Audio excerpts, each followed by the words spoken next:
Blackwood Manor, a name whispered with fear, shrouded in mist, its stone walls stained with time and secrets. The iron gates, twisted and gnarled, seemed to claw at the sky. Inside, dust lay heavy. Cobwebs draped the high ceilings like macabre tapestries. Each step echoed through the silent halls, an oppressive silence, broken only by the creaking of the old house. A sense of dread hung in the air, thick and suffocating. The new owner, Vasty, was undeterred. He dismissed the local rumours. Foolish superstition, he thought. He was here to write, to find solitude, to escape the noise of the city. He would soon find solitude was not what he found.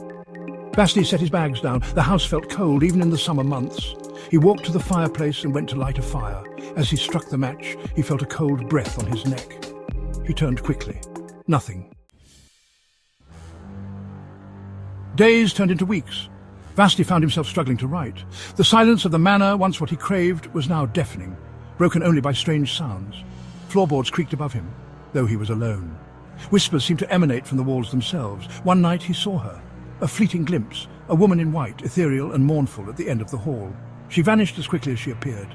Denial turned to dread. He tried to rationalize it, but deep down he knew he was not alone. He began researching the history of Blackwood Manor. Local legends spoke of a family tragedy. A mother, driven to madness, had taken the lives of her children. She was said to roam the halls, searching for them, her cries echoing through eternity. Vasty dismissed the stories as folklore. Yet he couldn't shake the growing unease. The strange occurrences intensified. Objects moved on their own. Cold spots permeated the air. He couldn't escape the feeling that he was being watched, followed, hunted. One evening, while working in his study, Vasty heard a child's laughter. It was high-pitched, filled with an innocent joy that chilled him to the bone. He slowly opened the door to the hallway, his heart pounding in his chest.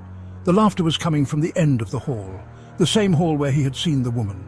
He cautiously approached, each step heavier than the last. The laughter grew louder, echoing through the silent house. He reached the end of the hall. There, he found a small wooden toy lying on the floor. It was a rocking horse, beautifully crafted but covered in a thick layer of dust.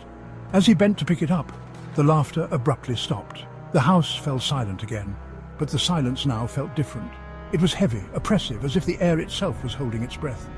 Vasty felt a cold hand on his shoulder and turned slowly, his blood turning to ice.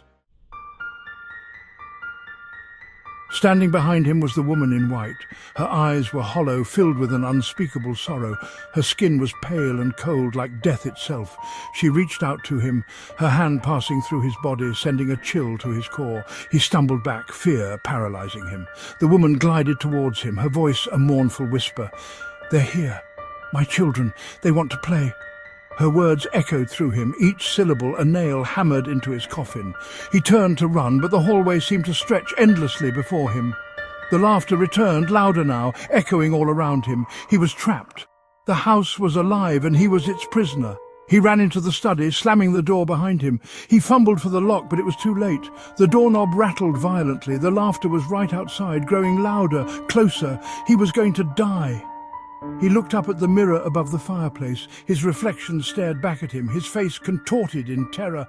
But it wasn't his reflection that made him scream. It was the face staring back from behind him in the mirror, the face of a child grinning wickedly, its eyes black as night. If you enjoyed this story, don't forget to like and subscribe for more chilling tales.